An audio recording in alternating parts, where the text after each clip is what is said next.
Mom, can I talk to you for a second? Oh, Ben, what's going on? I just got a call from the home. They said a package from you arrived. There are 3 big boxes. What did you send? Oh, it arrived already? I'm planning to come over on Sunday, so make sure you prepare my room, all right? And oh, since there's no dresser, could you buy one for me? What are you talking about? You remember what I said before, right?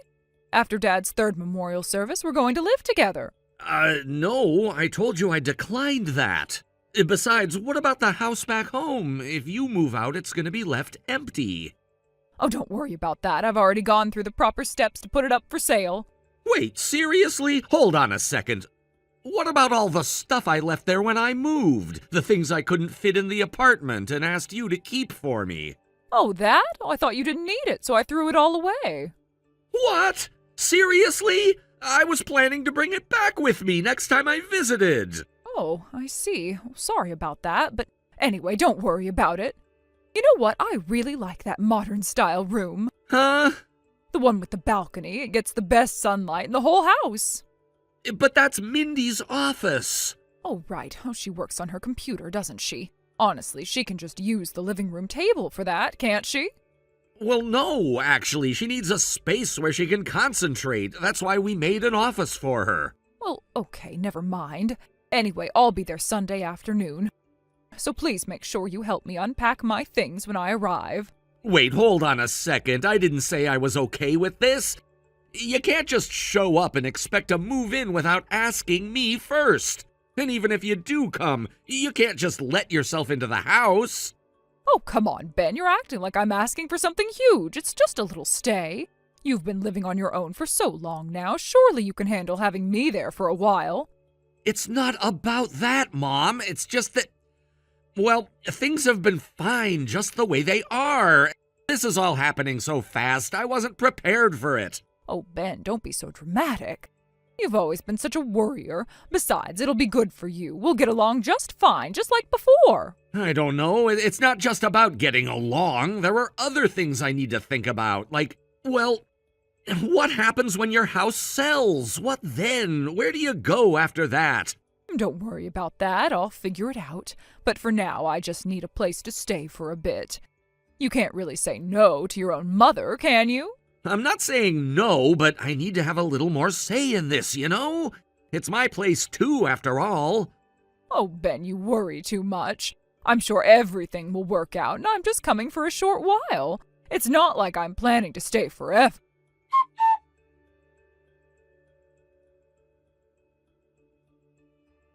Ben, I'm at the station.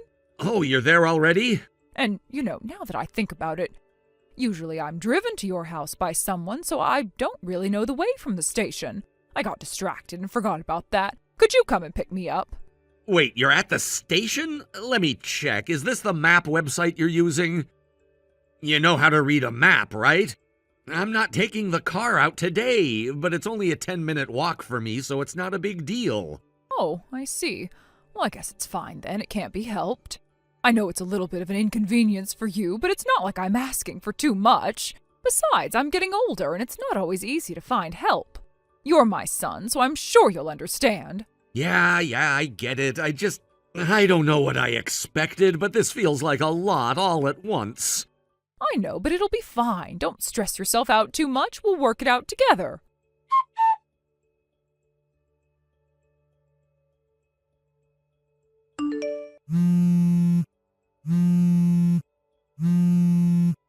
Hey, I just got here, but this isn't right, is it? You're supposed to be living in a much nicer apartment, not in a place like this.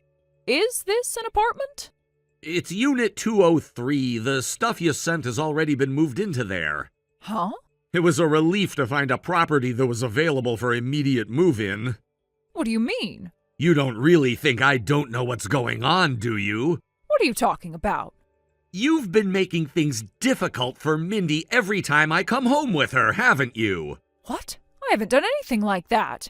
If Mindy felt that way, that's unfortunate, but everything I've done has been for her own growth, not to harm her. Oh, really? How about the time you treated the food Mindy cooked like garbage? Or the harsh words you threw at her when it was just the two of you in the kitchen? Was that also for her growth? I told you I didn't do that. I've seen the messages, too. Something like 3 years without children, blah, blah, blah, and how you only want grandsons. You said some pretty outdated things, didn't ya? Well, of course I want to see my grandkids soon, don't I? I told you when I married Mindy that we would wait for 3 years before having kids so we could save money. Oh, you did? Well, I didn't realize that.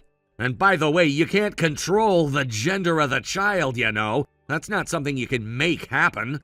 Telling Mindy about it won't solve anything. Well, maybe so, but still. So, here's the conclusion. There's no way Mindy, who's pregnant, is going to live with you. What? Mindy's pregnant? Yeah. Oh my! Well then, it's even more reason to live together, don't you think? What? I'm the only one with child-rearing experience, so obviously it's better if I'm nearby.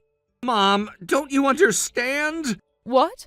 Do you have any idea how much stress a mother-in-law who harasses her daughter-in-law causes when she's pregnant? What? Are you saying that I'm causing Mindy stress? Yes, that's exactly what I'm saying. What? That's why I don't want you near Mindy. But why? If you just read back through the messages I've shown you, you'd understand. Also, about that apartment, it's rented under Aunt Rachel's name, so you'll have to check with her for more details. Aunt Rachel? Oh no. Is that really the case? As you've probably figured out by now, after the package was sent, I asked Aunt Rachel everything. You've already used up what little of Dad's inheritance was left, and now, because of the mounting debts, the only option was to sell the house. So now you have nowhere to live, and you decided to move in with us, right? And after talking with Aunt Rachel about the situation, the result was that apartment. Ben, listen. The rent for the apartment will be covered for the first 6 months by Aunt Rachel, so you're supposed to use that time to find work and stabilize your situation. What? So what about today? Well, what's going to happen now? I told you I'm not doing that. Why not? It's to avoid the stress caused by your treatment of Mindy, and the financial strain of living with you would wreck our household budget. That's why.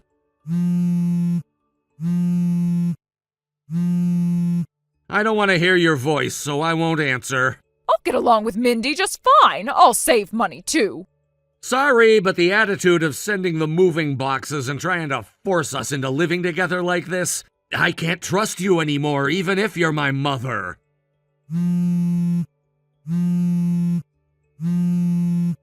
Hey, what's Mindy saying about this? Her parents live far away, right?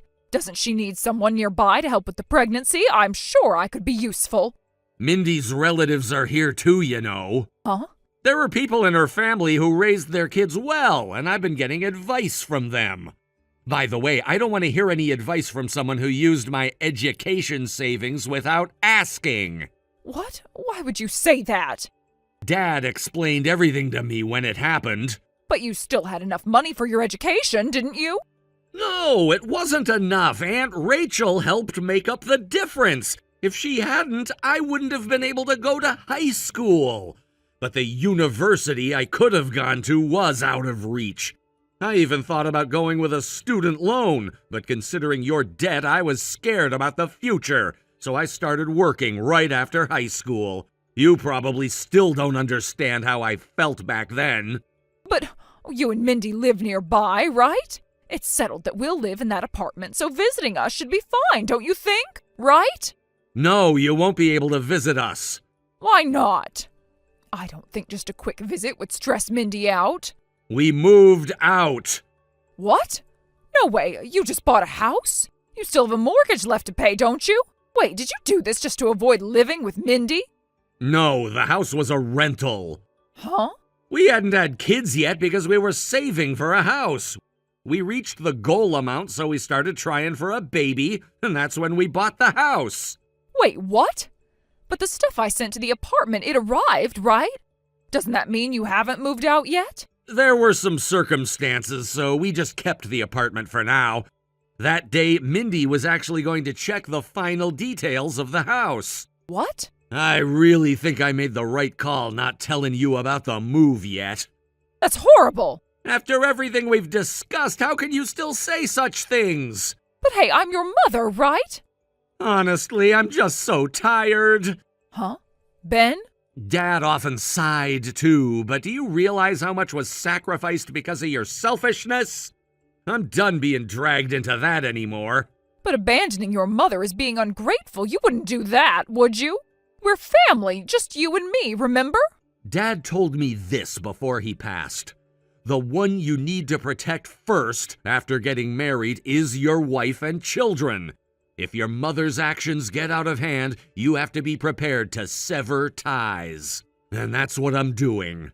Also, Dad apologized to me for not being able to make the decision to divorce you earlier and how it limited my future opportunities. That's why I'm doing this now, because I see it as his will.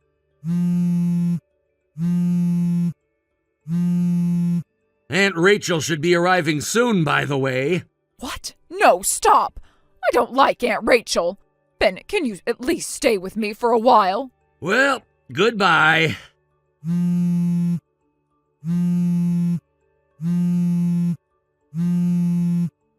please just pick up. I can't deal with this silence anymore. I've been thinking about everything, about the past. You don't realize what it's been like for me, do you? I've had to make all these sacrifices for years, trying to keep the family together despite everything falling apart. And now you're just going to shut me out like this? I never wanted to be like your father, but you're making it so hard for me to keep trying. Please, I know I've made mistakes, but I can change. I can be the mother you need if you'll just give me another chance. Don't make the same mistake I did, Ben. Don't let pride destroy everything. I'm sorry for everything, but I need you to understand that I'm doing this because I love you and I don't want to see you suffer any longer. I've given up so much, and now I just need you to believe in me again.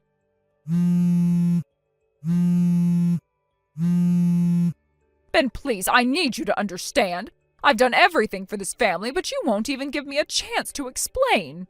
How is this fair? How is it fair that you just shut me out? What did I ever do to deserve this? You're my son. We've been through so much now, and now you just want to throw it all away? You're acting like I'm the villain here. You think I don't realize how hard things have been? You think I don't see how much you've had to struggle? I have been there. I've been there through so much more than you realize, but I never let it affect you. You never had to see me struggle because I made sure you didn't. But you can't even listen to me. You've completely turned your back on me. And now you're pushing me out of your life for good, and you don't even realize how much that hurts. You think Mindy is the only one who needs help right now? What about me? Do you really think that I'm just fine with everything falling apart? Do you really think I'm okay with being left all alone? Ben, I've never asked you for anything. Not really. I've always tried to handle things on my own, but now you won't even listen to me. I don't know what to do anymore. You think I'm the one who made things difficult for Mindy? You think I'm the one who caused all the problems? You don't know the half of it, Ben. I've been trying to make things right, but every time I reach out, you push me away. And now you've cut me off completely. Do you know what it's like to be this alone? Do you know what it's like to have no one to turn to? You think it's easy for me? You think I wanted any of this? You think I wanted things to go this way? Ben, you're my only family. I have done everything for you, but now you're treating me like a stranger. Why can't you see that I'm just trying to make things better? Why can't you see that I'm trying to fix the mistakes I've made?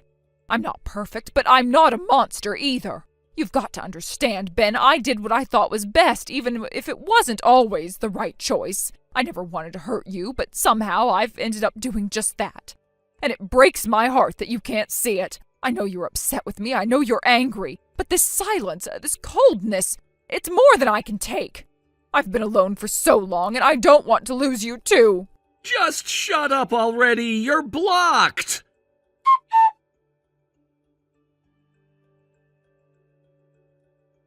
After this, my aunt supposedly lectured my mother for several hours, giving her a serious talking to. During this conversation, my aunt also told my mother that she needed to start looking for a job. Eventually, she pushed her to begin working a full-time, part-time job. For a long time, my mother had lived life doing whatever she pleased without much thought for the consequences. However, the reality that she could not sustain herself without work finally seemed to sink in.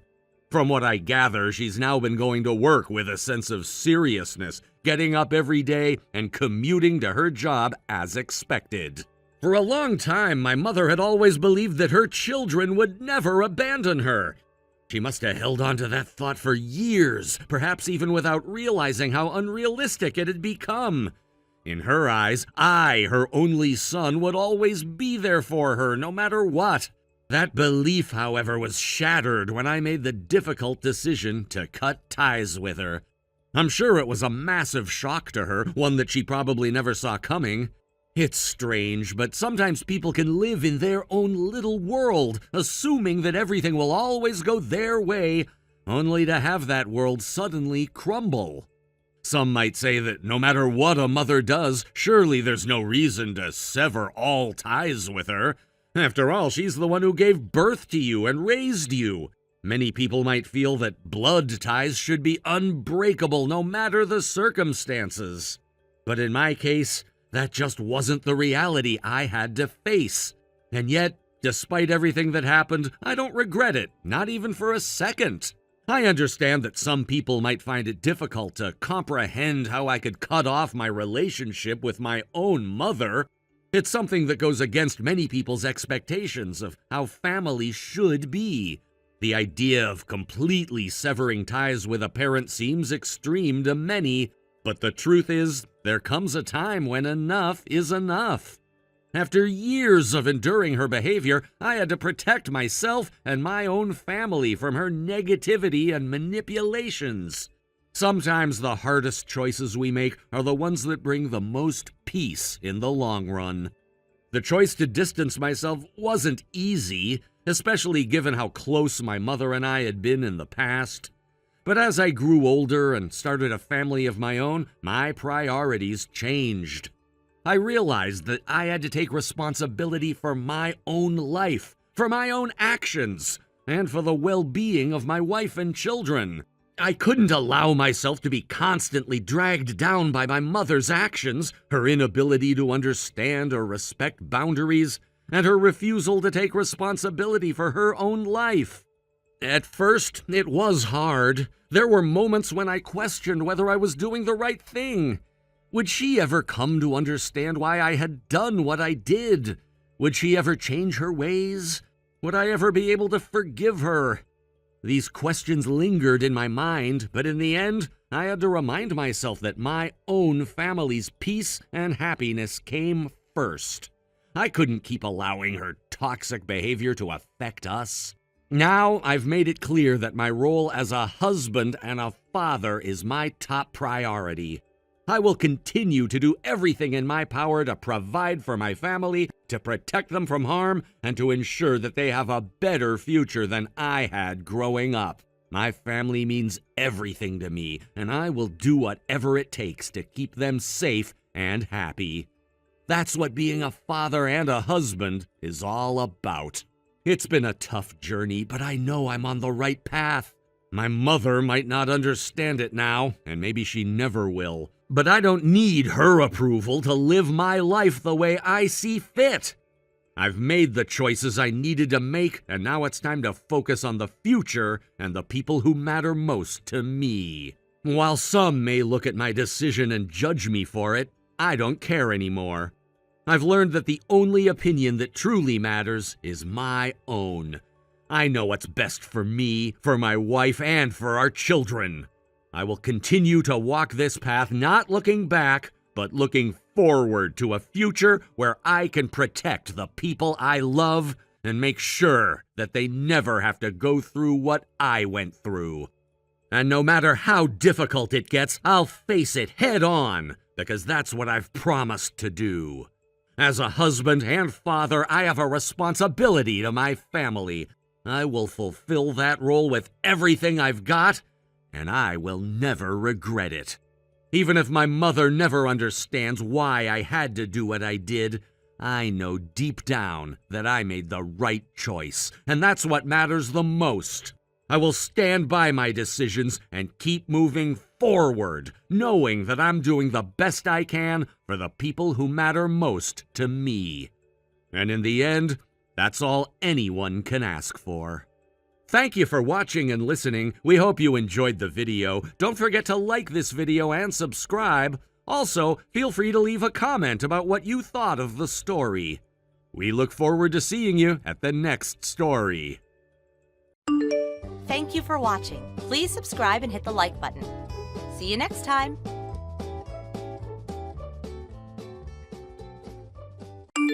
Lacey, I heard something about you. Is it true you don't have real parents? What? I'm sorry, what exactly are you trying to say? At the family introduction meeting, you called yourself Jared's sister, didn't you? But the truth is you're adopted, right? You're not even blood related to him. What? Oh, well, it's true that I was adopted, but you're wrong about the rest. There's still a blood relationship between us. The couple who adopted me are actually my late biological father's older brother and his wife. In other words, Jared and I were cousins to begin with. Oh, cousins. Well, that's all well and good, but it doesn't change the fact that you've got someone else's blood running through your veins. At the end of the day, you're not a real sister. You never were, and you never will be. Excuse me, but what exactly are you trying to say here? This is your wedding day. It's supposed to be a joyous, peaceful occasion, so why would you make comments like this? Why would you go out of your way to stir up unnecessary trouble? You really don't get it, do you? I'm saying your very presence here is the problem. What? You being here, it's irritating. You get on my nerves, you always have. You're just someone who lucked out and got adopted by your rich uncle and aunt. You're only where you are because of that. Because of the connections you gained from them, you were handed the Chicago branch to manage, like it was some kind of gift. Meanwhile, Jared, who's their real child, is still stuck as a department manager. That's as far as he's gotten. Your parents died, everyone pitied you, and then you were spoiled. All that sympathy turned to opportunities for you, didn't it? But let's face it, that's all it is. The world felt bad for poor orphan Lacey, and that pity carried you to where you are now. But don't you think you're taking life way too lightly? You act as if everything just naturally belongs to you. People like you disgust me. You take advantage of your tragic circumstances to climb your way up in life. You exploit everyone's kindness and sympathy, sucking up the benefits like a parasite. You're not family. People like you don't deserve to call themselves family. You don't belong here.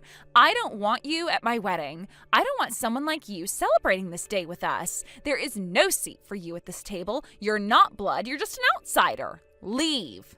What? You heard me. Get out. Leave the venue right now. And while we're at it, you should quit the company too. That position you have, you don't deserve it. It's not yours. And just so you know, I'll be talking to Jared and his parents about dissolving your adoption. It's only right after all. You're not one of us. Jared told me he had already explained my circumstances to you. He said he told you about my situation and the reasons I joined the company, but clearly that wasn't enough. If you're going to reject me so thoroughly, then I have nothing more to say. I have no intention of ruining your wedding day. I wouldn't want to disrupt this celebration any more than I already have, so fine, I'll leave. If that's what you want, I'll go. As for quitting the company or dissolving the adoption, those are separate matters. That's not something we can resolve here today, but for now, let's just say I'm feeling unwell and leaving the venue early. I'll make sure to say it was because of a sudden illness or poor health. I'll cover for you.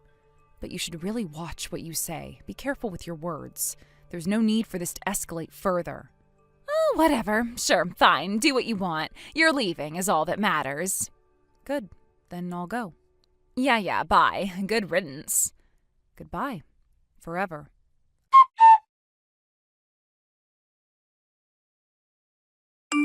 Lacey, I heard you told Mom that you're leaving the wedding because you're feeling unwell. Did you already head home? Oh, Jared, I'm sorry about that. I think I might have been a little too tense. I ended up with this splitting headache, and I decided it would be best to leave. I feel bad about leaving an empty seat in the family section, but honestly, sitting there and trying to endure the pain would have been impossible. It would have just made a scene. Is that really true? What? I'm asking if you're really not feeling well. I mean, are you really sick? Jared, what are you saying? Why are you looking at me like that? You're starting to scare me. Oh, sorry. I didn't mean to come across that way. I'm not trying to scare you. It's just, When Mom told me about you leaving, Shelby was there too. At the time, she said all the right things. She told us she was disappointed to hear you wouldn't be attending. But then right after that, when she turned her back on us, I caught a glimpse of her face in the mirror on the dressing table. Her face? Yeah, it looked weird. She had this faint smile on her face, almost like a smirk. It was subtle, but it didn't look right. It didn't look like someone who was genuinely disappointed. It looked off. Jared, are you sure you're not just imagining things? I wish I was, but it wasn't just me. Mom saw it too. So it wasn't just my imagination. I see. That's why I need you to tell me the truth. I don't care what it is, just be honest with me.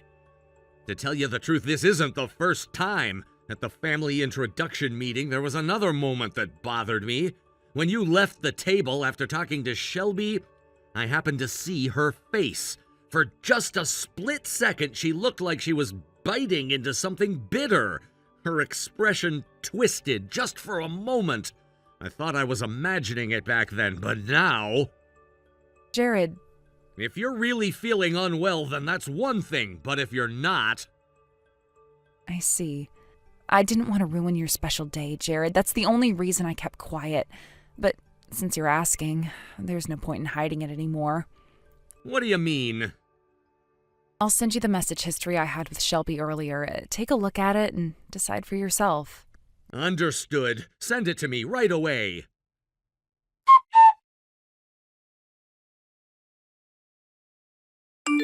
Lacey? The wedding's been called off. It's over. What? Dad and Mom just spoke to Shelby's father. That's it. It's been decided. I see. If Shelby tries to contact you, don't respond. Not for now, at least. Are you sure? Yeah, just leave it. Also, don't go back to the house in Chicago yet. But at the same time, waiting at our family home might not be a good idea either. Wait, what do you mean? While I was talking to Mom and Dad, one of my colleagues, who I invited to the wedding, came up to me and mentioned something concerning. Something concerning? I'm sorry, but I'll explain the details later. Right now, I need to deal with the venue and figure everything out. I understand. I'll stay out of the way for now. Don't worry about me. I'll find a place to kill some time. Maybe I'll head to a cafe and catch up on work while I wait for your next message. Thanks, Lacey. I'll talk to you soon.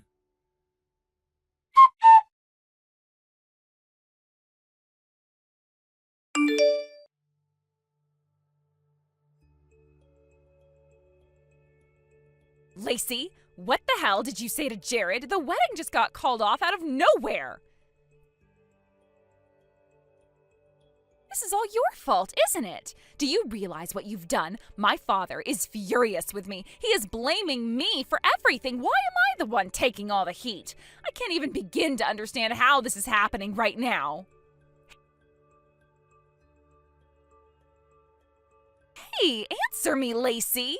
Don't you dare ignore me. I know you're getting these notifications. You're reading them, aren't you? Don't pretend you're not.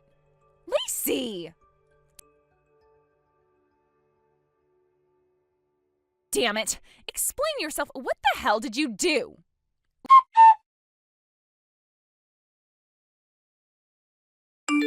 Shelby, 300 missed calls to Lacey throughout the night? That is absolutely insane! You need to stop this right now! What? I was just thinking that Lacey, who caused our engagement to fall apart, should be held responsible for it. She has to face the consequences of what she did. Lacey is not to blame, Shelby. In fact, I'm actually somewhat grateful to her, because if it weren't for her, I might not have realized how you really feel. It's actually a good thing, believe it or not. What? You're grateful to her? How can you say that? She's the reason everything's falling apart between us. And on top of that, I am also incredibly disappointed in you. You didn't even bother to listen to the important things I've been trying to say. You've been completely ignoring what I needed to share with you.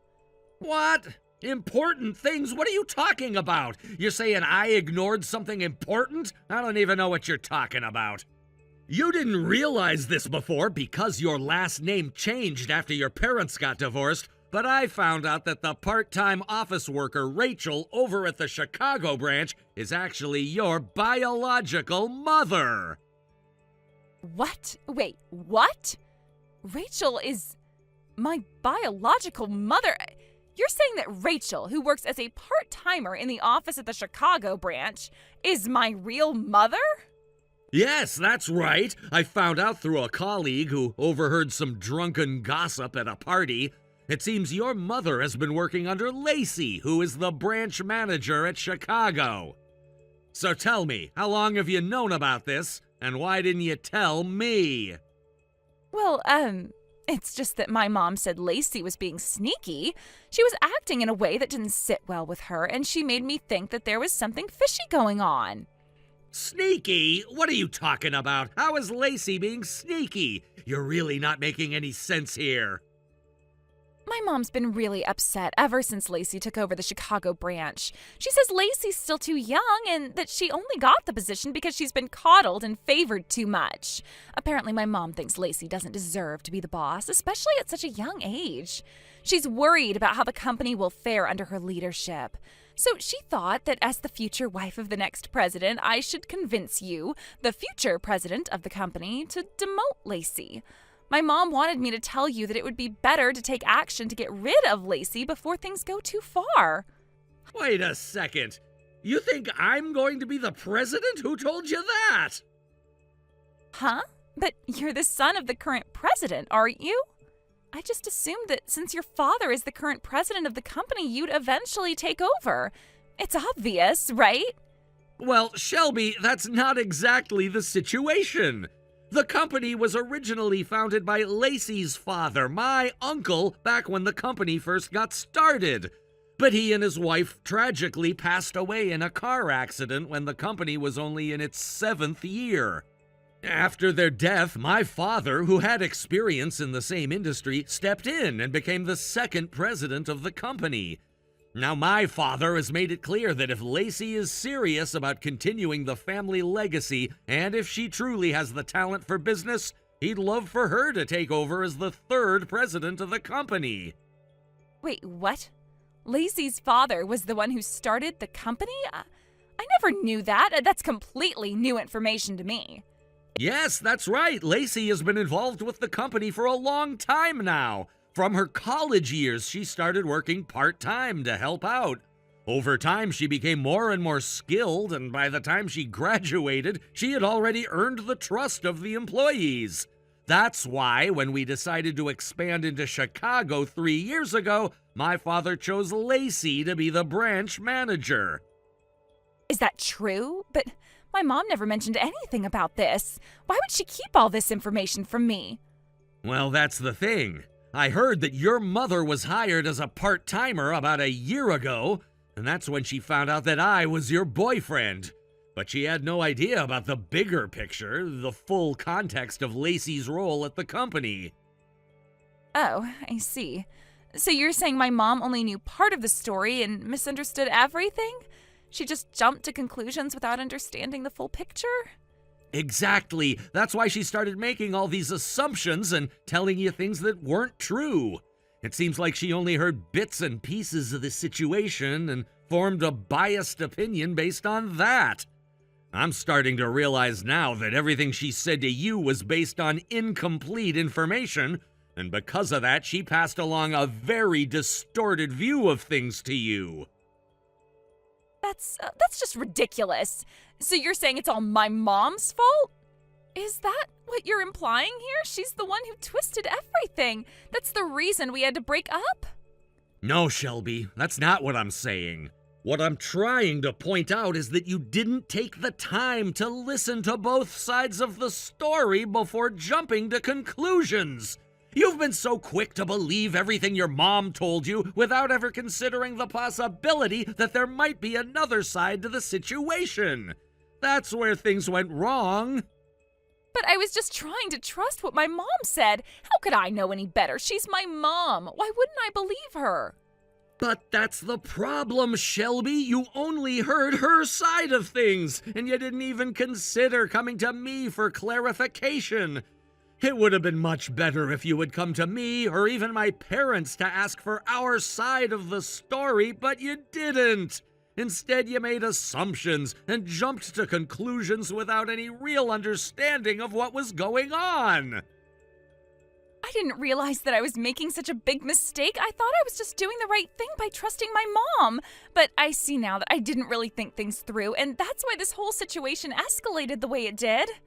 Yes, and that's why I'm so disappointed in you. You've been so quick to judge and act on partial information, and now look at what's happened. We're on the verge of ending everything because of it. But I never wanted any of this to happen. I didn't want to hurt you, Jared. I was just trying to do what I thought was right. I know you probably didn't intend for things to get this bad, but the truth is you never gave me a chance to explain anything. If you had, I could have cleared up everything and we could have avoided all of this. But now it's too late. The trust is gone. Jared, please. I really didn't mean for this to happen. Please, can we just talk about this more? Let's fix this together. Shelby, I don't think there's anything left to fix. The damage has already been done. I've made up my mind. We'll handle everything through lawyers from now on.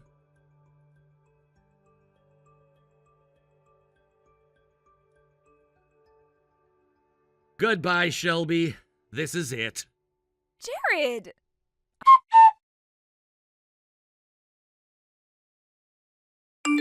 I returned to Chicago and got back to my routine of calmly going about my work. But the situation around me was far from ordinary. First, Jacob, who had been caught as Shelby's biological mother's office associate, was absent without leave for a prolonged period and was eventually fired. Meanwhile, my brother was in the midst of discussions about breaking off his engagement. Shelby was quite stubborn and wasn't willing to listen, which delayed the resolution of the matter. It ended up taking 3 whole months to reach an agreement. In the end, my brother and Shelby decided that they would split the costs of the wedding that my brother had initially been paying in full. As for the cancellation fees for their honeymoon, Shelby would be the one to cover them. In a small but significant twist, my brother also ended up receiving a modest amount of compensation as part of the settlement. A little while after that, Shelby found herself deeply in debt and paid off all her outstanding amounts. She then unexpectedly showed up at her mother's place in Chicago for reasons that were unclear. To everyone's surprise, they ended up living together. The strange part was that they were both unemployed, and for 2 months they couldn't come to an agreement on who would be the one to get a job first. The situation became so contentious that eventually they were both kicked out of their apartment. Since then, I've lost track of what happened to them. The last I heard, I didn't know where they were or what they were doing. The entire series of events was a whirlwind, and everything unfolded so quickly. It felt like it was impossible to catch up. Shelby, once so determined and independent, ended up in a situation where her plans crumbled and left her with nowhere to turn. My brother, on the other hand, had tried to salvage his relationship with her for so long, but in the end, it seemed like the right decision to end it. They had both suffered in different ways. My brother had invested so much into the relationship, both financially and emotionally, and it seemed that he couldn't continue living with the betrayal of her actions. The emotional toll it took on him was clear, but the financial strain was even worse. The wedding costs alone had been a significant burden, and now with the cancellation fees for the honeymoon added to that, he had to adjust his life accordingly. Looking back, it was difficult to understand how everything had unraveled so quickly. Shelby had once been a promising and ambitious individual, yet she found herself trapped by the decisions she made. There was a part of me that felt sorry for her, but there was also a part of me that understood why my brother couldn't keep supporting her. They had both made choices, and the consequences of those choices were now inescapable. As for Shelby's return to her mother's place, it was hard to imagine how it all worked out. The two women, both without jobs and both struggling in their own ways, had a complicated dynamic. They hadn't been close before, but now they were thrown together in an attempt to navigate their lives. It wasn't the kind of situation anyone would want to find themselves in, yet there they were, both searching for stability in a world that had proven unpredictable and unkind. 2 months of constant arguments about who would be the one to find work was an exhausting ordeal. It wasn't just about money anymore, it was about power, control, and desperation. Each day, it seemed like the tension grew thicker, and the frustration was palpable. When they were kicked out of their apartment, it felt like the final straw. The once comfortable living situation had deteriorated to the point where they couldn't even keep a roof over their heads. Now, as time had passed, I wonder where they are and how they're managing. I never expected that things would escalate in such a way, but life has a way of throwing unexpected challenges at people. It's strange to think about how quickly things can change and how lives can shift in the blink of an eye. The fact that I've lost track of them is almost fitting in a way. It's as if they've fallen off the radar, their paths diverging from mine in a way I never anticipated. In the end, the whole experience was a reminder of how fragile plans and relationships can be. No matter how much we try to control our lives, there are always variables that are beyond our grasp. Shelby's decisions, my brother's commitment, and the aftermath of it all serve as a lesson in how quickly things can unravel, and how sometimes, no matter how hard we try, we can't undo the damage that's already been done. Now, as I reflect on it, I realize that there's nothing more I can do for them. Their story has taken its course, and I have to accept that. All I can do is move forward with my own life, hoping that they eventually find some kind of resolution, even if it's not the one I would have hoped for. The past is behind me, and all I can do is focus on the future. Thank you for watching. Please subscribe and hit the like button. See you next time.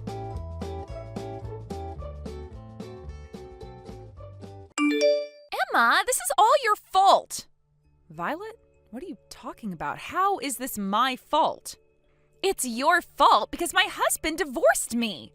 I won't let you deny it either. You'll take responsibility for this and I'll make sure of it.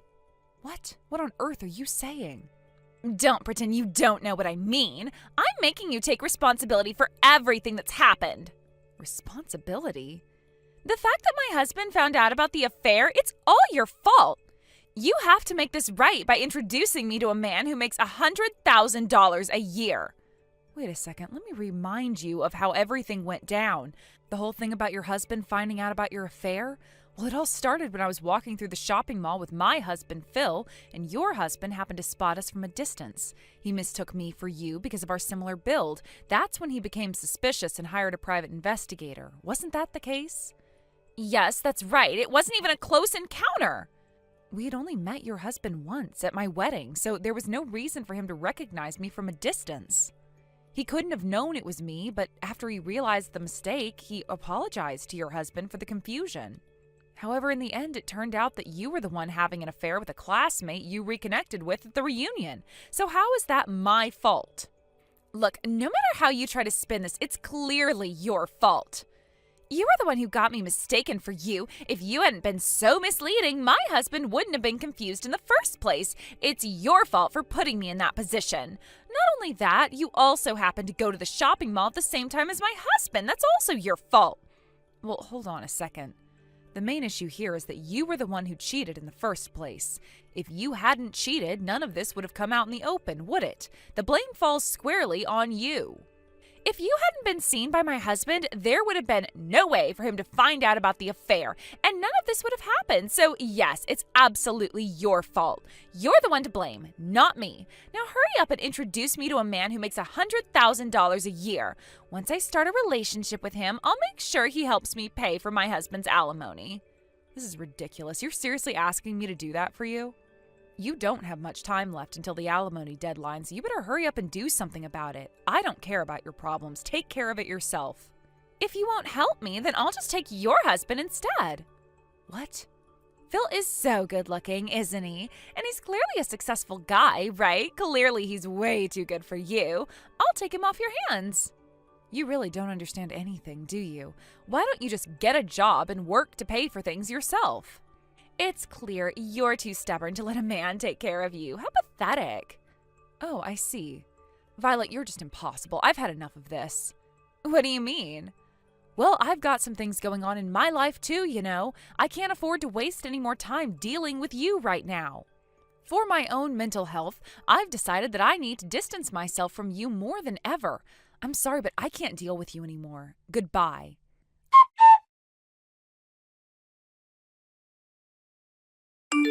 I knew it. I am a genius. I guess I'm a master of romance too. Or maybe both, huh? Hey, Emma. You know Phil? Well, he's mine now. Right now we're at a hotel with a name that starts with R, getting all cozy. What? What's going on here? Wait, what are you even doing? I'm telling you, I took Phil for myself. So you better hurry up and get a divorce and hand over Phil to me. Fine, I'll give you Phil. Huh? Are you really going to give him to me? Well, I'm not really in a position to say that anymore. Huh? Oh, I see. That's a declaration of defeat toward me, huh? If you want to take it that way, go ahead. Honestly, I don't even care anymore. But I do have one question for you. What is it? Why did you target Phil? I can't imagine you'd go after him just because he's good looking. That part's really strange. Well, it's because you never introduced me to a guy with an annual income of $100,000, no matter how long I waited. So to make you fulfill that responsibility, I decided to take Phil, who's a handsome guy earning $150,000 a year. Huh? Phil makes $150,000 a year? That's amazing, right? He works for a big company, Company A, and became a manager at 29, right? With that kind of status, he's perfect to be my new husband. Phil's actually unemployed. What? Actually, I'm the one working at Company A, and I became a manager at 29 too. What about the $150,000 a year? Well, that $150,000 was probably the household income from about 2 years ago when Phil was still working and his father was still employed. Though to be fair, half of that income was from my salary. Wait, why is Phil unemployed? Phil used to work for a subsidiary of Company A, but about 6 months ago, his affair with an office clerk there was exposed. What? It wasn't like he got fired or anything, but after I found out, being married to the wife at the parent company made things awkward for him. He ended up resigning voluntarily about 3 months ago, around the same time I divorced him. What? You divorced him 3 months ago? Wait, what? Huh? Yeah, I divorced Phil 3 months ago. It was right around the time you were begging for Phil. Oh, speaking of which, wasn't it an office clerk from the subsidiary of Company A who Phil had an affair with? Hey, wait a minute. Could it be? Oh, you realized that too, huh? It was our cousin Rachel? Yeah. Can you believe it? Phil went after Rachel of all people. Rachel knew he was my husband, but I guess since he was her first boyfriend in her 20s, she was stubborn and wouldn't back down. It wasn't until I demanded alimony that she realized the gravity of what she had done. She paid the alimony, resigned from her job, and moved far away. Are you serious? Yeah, I should probably tell you this too, since it's indirectly related to you. What now? Remember how your ex-husband mistook me for you when he saw me walking with Phil at the mall? Well, the me he saw wasn't me. It was Rachel. Huh? I guess it's because Rachel looks so much like both of us that people mistake us for 3 sisters when we walk together. By the way, I wasn't even there that day because I had other things to do. When I found out and looked into it, I discovered that Phil and Rachel were having an affair. And that's how it all unfolded. I can't believe this. It all started because your ex-husband mistook me for you. What is all this? So, after my divorce, when you declare that you got the husband, well, I don't really care anymore, so go ahead and enjoy yourselves. Wait, hold on. This is all so overwhelming, but one thing's for sure. Phil has no money at all, and he doesn't even have a way to make money. That's right. He was always bad with saving money, so after paying me alimony, he hardly has anything left. What the hell? So taking Phil away didn't even matter at all. Why didn't you tell me sooner? Well, I never thought you'd go after an unemployed man. I mean, we were already divorced at that point, right? That's just awful, Emma! It's because all you ever think about is making men pay alimony.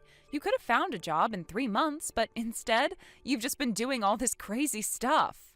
What should I do? There are only 3 days left before the alimony payment deadline.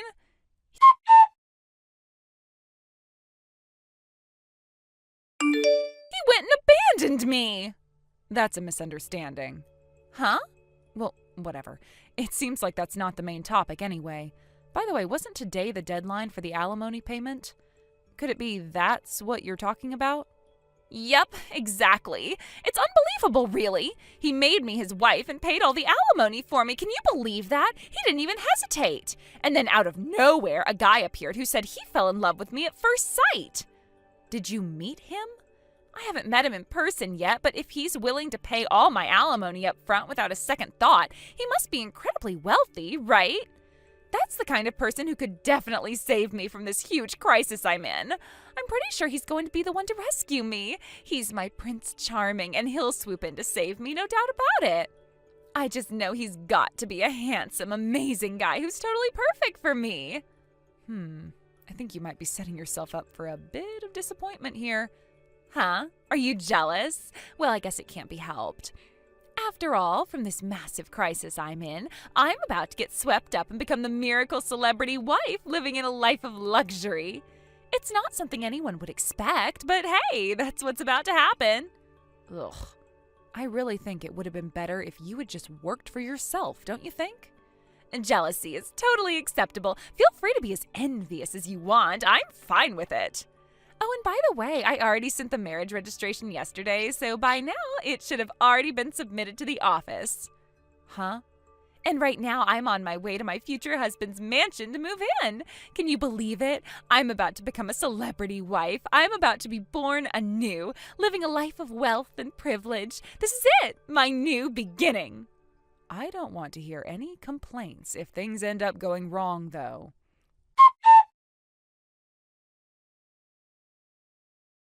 Emma, help me!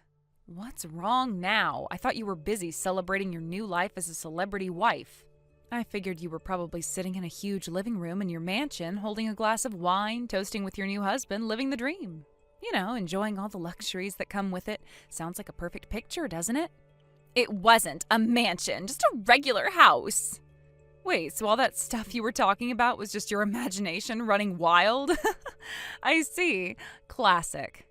But hey, you must have known about all of this, right? I heard that the marriage proposal actually came to you right after your divorce. But the job he had was too far away, so you didn't want to quit your current one, and that's why you turned him down. At least, that's what I heard.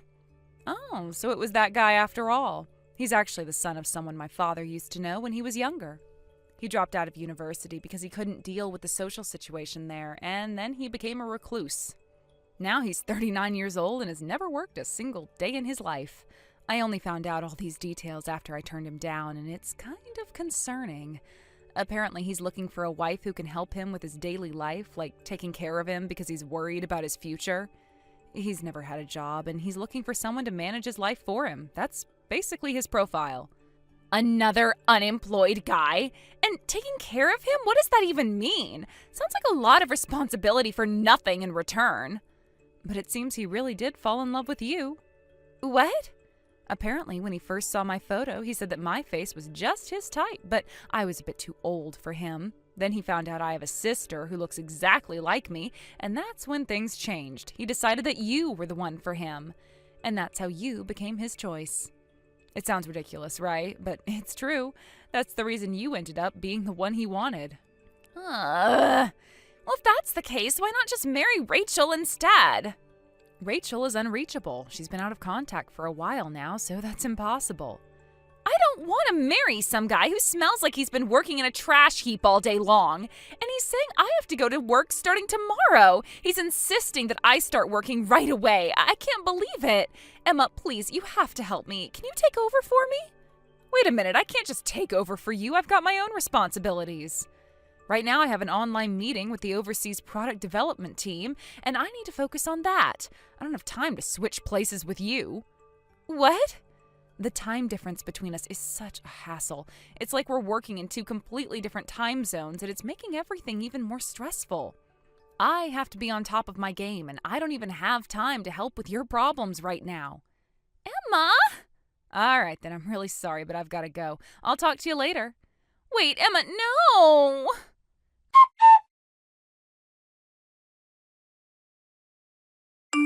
My parents divorced several years ago, and they each live in separate places now. While we still maintain basic contact, the family is essentially scattered, and the situation has created a sense of distance between us. It's not that we don't care about one another, but we've become so detached over the years that it's as if we're leading separate lives now. The communication is minimal, only when necessary, and the closeness we once shared is now a distant memory. This environment, where our family is fractured, has had a significant influence on my younger sister. She's always been free-spirited and reckless, living without much consideration for consequences. To put it in a positive light, you might say she's a woman of many loves, someone who's always seeking excitement and new experiences. That's the kind of person she is, always chasing after the thrill of something new. But the reality, as most people would see it, is much darker and far more cynical.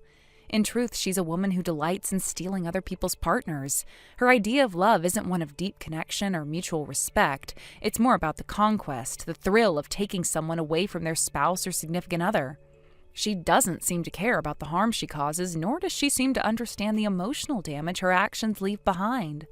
For her, it's all about what she can get in the moment, with no regard for the consequences that might follow. She's the kind of person who enjoys drama, attention, and the chaos that comes from breaking apart other people's relationships. And this behavior eventually led her to a man who, in a way, mirrors her own dysfunctional view of relationships. She ended up with a 39-year-old man who's a shut-in, someone who is completely withdrawn from society and refuses to engage in any meaningful way with the world. He's a hikikomori, a man who has chosen to stay indoors, cut off from social life, and remains entirely dependent on others for his care and survival. It's a strange match, given how she's always sought excitement and passion, but for some reason this relationship seemed to hold her attention for a time. However, this choice has created a complicated web of emotions and obligations for my sister. She wants to escape. She wants to leave him behind and return to a life where she isn't tied down by this man who has nothing to offer. She regrets ever getting involved with him, and now she's trapped in a relationship she never wanted to begin with. But despite her wishes to leave him, there is a complication: our father. Our father sees this man, her husband, as someone of value. To him, the man was not just any random person, but the son of someone he considers a benefactor, a person who helped him in the past and whose debt he feels obligated to repay. As a result, even though my sister wants out of this relationship, my father has made it clear that he cannot allow the divorce to happen easily. There's too much history involved, too much debt that is yet to be settled in his eyes. It's frustrating for my sister. She feels like she has no escape, no way out of this marriage that she never truly wanted. My father's insistence on protecting the image of this man as a family ally means that my sister has been forced to stay in this toxic relationship. Even though it's causing her misery, it's like she's been trapped in a cage and there's no way to break free, no matter how much she wants to run away. And to make matters worse, the situation has become one of surveillance and control. My sister feels like she's being watched every moment of the day. Every move she makes, every decision she attempts to make, is scrutinized by both our father and her husband. There's no privacy, no space for her to be her own person. She's forced to take care of him and cater to his needs as though she were his servant, not his wife. From the smallest tasks to the biggest responsibilities, she's expected to do it all. And if she falters, there's punishment in the form of guilt, blame, and pressure. My sister has become a caretaker in a relationship where she should have been able to live freely, but instead she's trapped in a role she never agreed to. There's no relief for her, no reprieve from the constant demands of the people around her, and even when she tries to distance herself or take a moment to breathe, she's always pulled back in, forced to comply with expectations that don't allow for her own happiness. The pressure is overwhelming and it's breaking her down piece by piece. Then one day, a bombshell announcement came out of nowhere. My sister was pregnant. I was shocked when I heard the news. It was completely unexpected, and to be honest, it felt almost surreal. The timing couldn't have been worse, and the situation surrounding the pregnancy only made things more complicated. With everything going on between her and her husband, the last thing anyone expected was for a new life to enter the picture. Her pregnancy felt like a cruel twist of fate. It was as if the universe had decided to throw one more challenge her way, just when she thought she couldn't handle any more. For someone like her, who has never been ready to fully commit to a relationship, let alone raise a child, this news hits hard. It wasn't a joyous occasion. It was a moment of added pressure, a reminder of the responsibilities she would have to face in the near future. As I processed the news, I couldn't help but feel a mixture of emotions. On one hand, I knew how much my sister had struggled to find her place in the world, and I felt sorry that she was now going to be tied to a man she didn't love, carrying the weight of his responsibilities as well as her own. On the other hand, I couldn't deny that the pregnancy changed everything, that it was a pivotal moment in her life that would force her to confront her situation head-on, whether she was ready or not. As strange as it may sound, I couldn't help but think that this news, despite its shock, was almost like an eerie premonition. It felt like the kind of story you'd hear around the time of Halloween, the season when people tell ghost stories and reflect on the dead. It was an unsettling feeling, as though we were standing on the edge of something we couldn't control. The supernatural undertones of the situation made it seem as if we were caught in the midst of a tale that would end in something far darker than any of us could have predicted. This pregnancy, unexpected as it was, might just be the catalyst for a series of events that would change everything for my sister. Whether she would be able to escape her marriage, regain control of her life, or face the consequences of her actions remained to be seen. But one thing was clear, her life would never be the same again. Thank you for watching. Please subscribe and hit the like button. See you next time.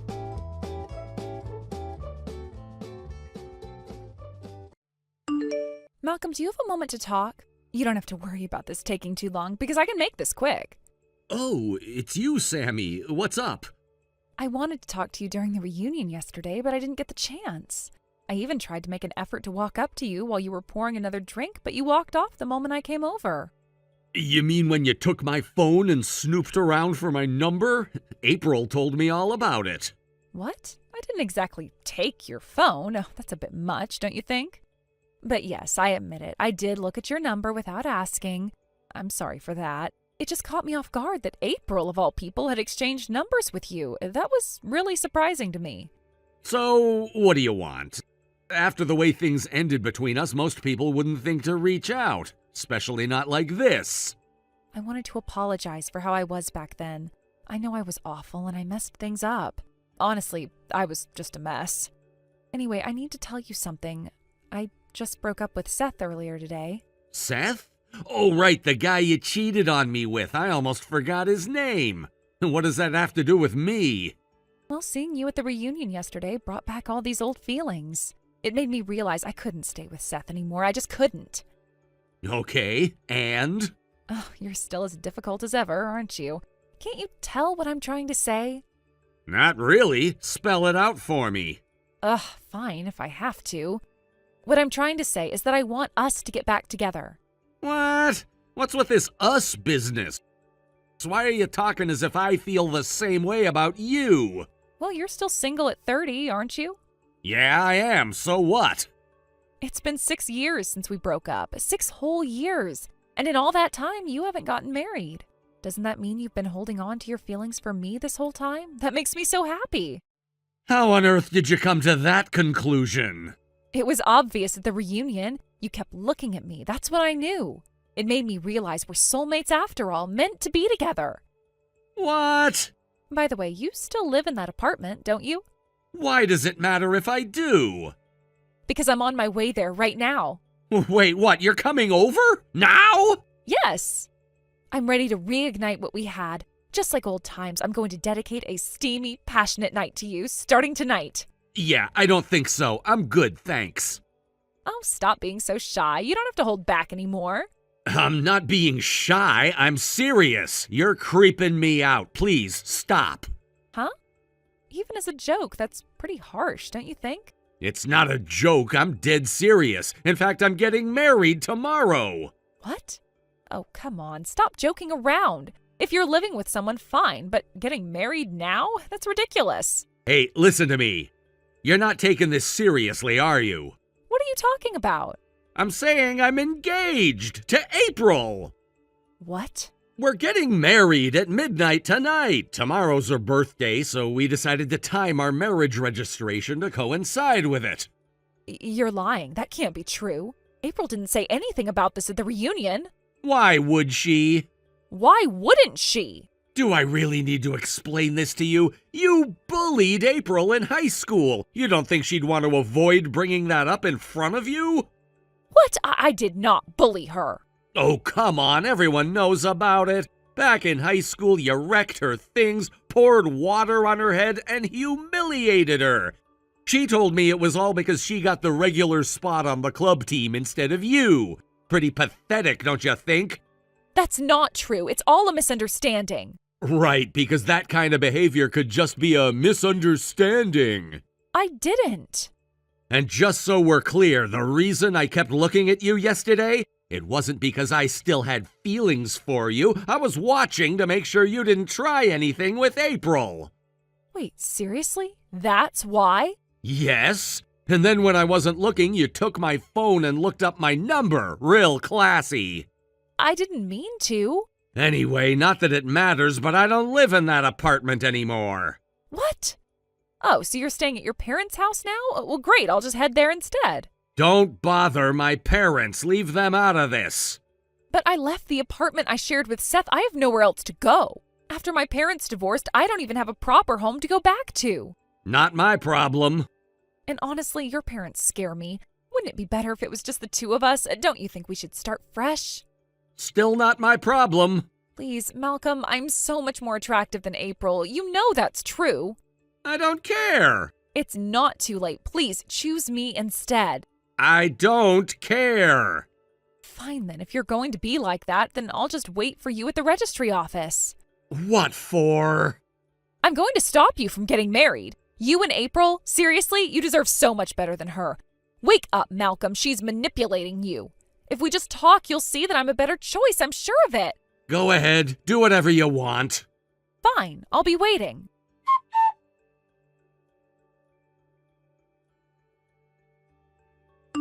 Malcolm, are you not here yet?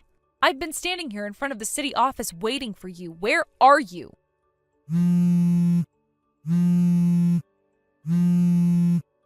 Hey, Malcolm, it's already been over an hour since the date changed, you know. Could it be that you're taking this time to talk to April and end things with her for me?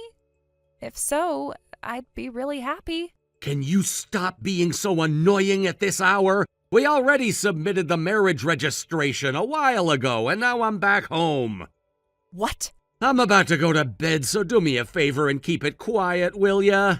Wait, but you and April, I haven't even seen you two here. I mean, I've been waiting right here in front of the city office the whole time. Oh, I get it now. You probably went to the local city office in our hometown, didn't you? Well, yeah, you're staying at your parents' house, right? So of course I assumed you'd be filing it here. I moved out of my hometown a month ago for a work transfer. What? Obviously, April, who's now officially my wife as of tonight, moved with me. Wait, hold on a second. Are you saying... We submitted our marriage registration at the city office in our new area.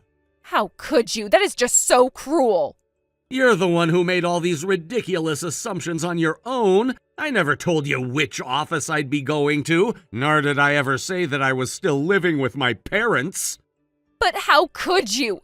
How could you? How could you? If that's the case, then where am I supposed to go? Where can I even go now? I've already told you that's not my problem. Malcolm. Oh, by the way, there's something else I need to clear up. What now? April mentioned something earlier while she was messaging her friends. It's about the lottery. Did you by any chance hear about my lottery win from someone? Oh, yeah, I did. I heard that you won $500,000. That's amazing, Malcolm. They say luck is a skill, and you're definitely someone who's always had it. No matter how much you try to butter me up, I'm not getting back together with you. Also, the prize money wasn't $500,000. Huh? It was only $50. What? The amount I won was $50. What are you talking about? You must have misunderstood or maybe misheard whoever told you about it. Are you kidding me? What the hell is that supposed to mean? $50 wouldn't even cover a trip to the spa. If that's the case, then Seth, with his high-paying corporate job, is way better off financially than you. And I broke up with Seth for this? How are you going to take responsibility for what you've done to me, Malcolm? So it really was all about the money, wasn't it? Don't change the subject. You owe me compensation for everything. Give me $500,000 right now. You owe me that much. You're unbelievable. Honestly, you are. I can't even believe what I'm hearing right now.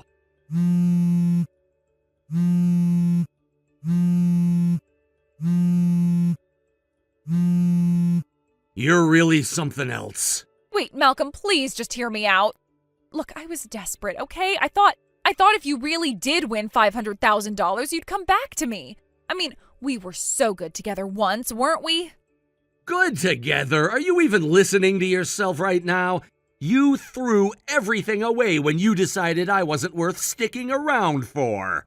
But you were so different back then. You weren't stable, you didn't have a career path. How was I supposed to know you'd turn everything around?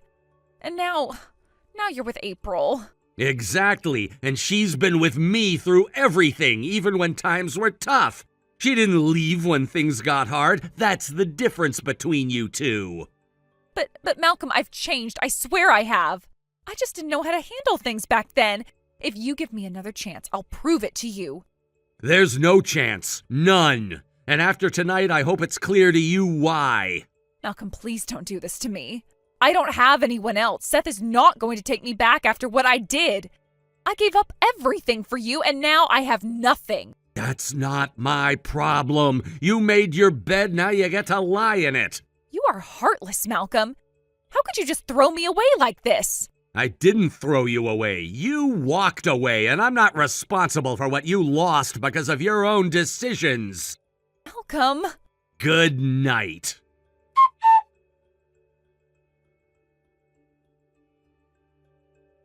Afterward, I heard some things from mutual friends in our hometown. From what they told me, it doesn't seem like Sammy has gotten back together with her ex, Seth. It's a bit of a relief, I suppose, but things aren't necessarily looking up for her either.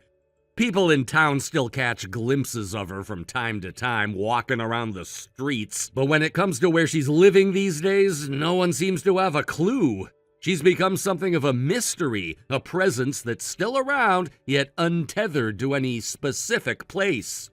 What's even stranger is how much her appearance has been changing. Whenever someone happens to see her, it's almost as if her outfits get more and more revealing with each passing day. I'm not exaggerating when I say she's taken on an entirely different vibe. Flashy, borderline gaudy, and attracting all kinds of attention.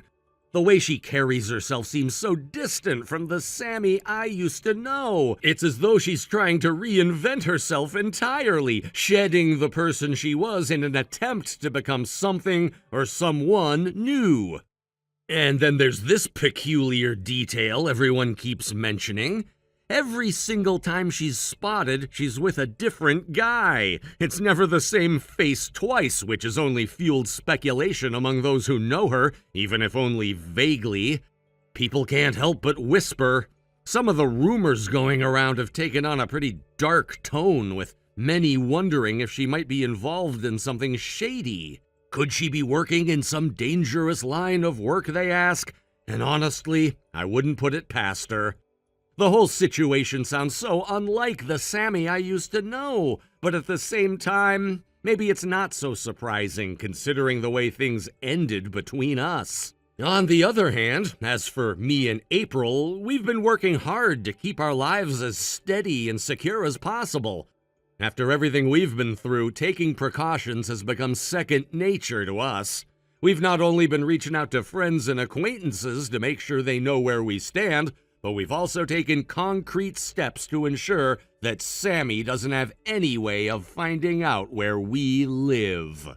When you've been through the kind of emotional turmoil Sammy put me through, you learn pretty quickly that you can't take your safety for granted. Even the smallest chance of her trying to interfere with my life again is something I can't risk. April's well-being is my top priority, and knowing Sammy's unpredictability, I refuse to let my guard down. One of the best decisions we made, in hindsight, was moving into an apartment complex with good security measures in place. It wasn't just about getting a new place to live, it was about creating a space where April and I could feel safe, away from all the chaos Sammy left in her wake. I can't even begin to describe the relief that came with that move. The sense of ease I felt after settling into a new environment, one where I knew Sammy wouldn't just randomly show up, was something I hadn't felt in years.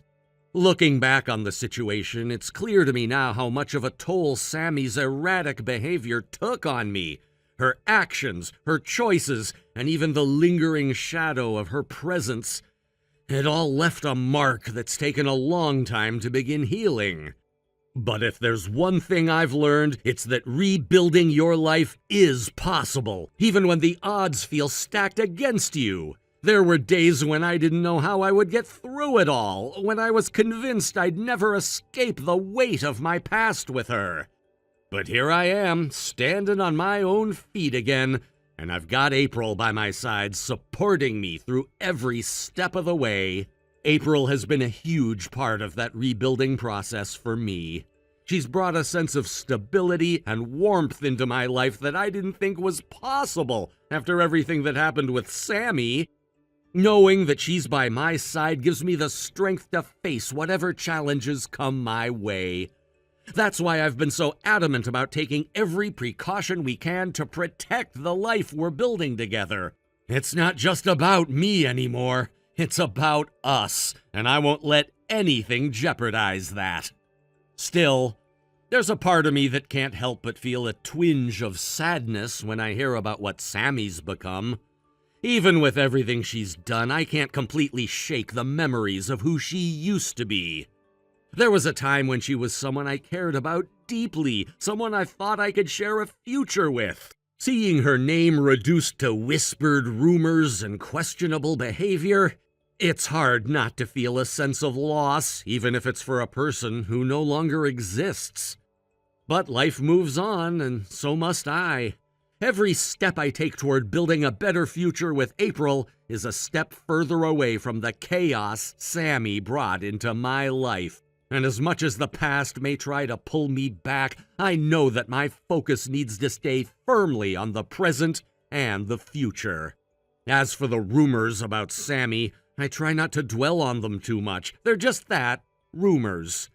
Whether they're true or not, they're not my burden to bear anymore. My energy is better spent on making sure April and I continue to thrive, free from the shadows of our past. In fact, one of the things I've realized recently is that I've spent too much time worrying about what might have happened to Sammy when I should have been focusing all that energy on the life I'm building with April. Every time I hear a new rumor, I realize I'm wasting precious time that could be spent focusing on what matters most. It's easy to get caught up in the past, but I've made a conscious decision to leave that behind. What happens with Sammy is no longer my concern. What happens with me and April, now that's something I can control, something I can invest in fully. April is the one I need to be there for, and she's the one who deserves my attention and my heart. The rest of the world and its distractions, they're just that, distractions. Looking ahead, I'm excited about the possibilities. I know the road won't always be easy, and I'm sure there'll still be bumps along the way, but I also know that with April by my side, we'll get through whatever comes next. Sammy and her unpredictable behavior, that's a chapter I've closed, and I'm not turning back. I'm ready for the future, and it's bright, full of potential, and full of promise. There's nothing more I could ask for. Every day with April is a reminder that I'm finally living the life I was meant to live, free from the past and embracing everything that lies ahead. As we look forward to the future, I feel more confident than ever. With each new day, April and I continue to build something stronger together. I know we can weather any storm as long as we stay united. It's a feeling I haven't experienced in years, and I'm embracing it fully. Thank you for watching and listening. We hope you enjoyed the video. Don't forget to like this video and subscribe. Also, feel free to leave a comment about what you thought of the story. We look forward to seeing you at the next story. Thank you for watching. Please subscribe and hit the like button. See you next time.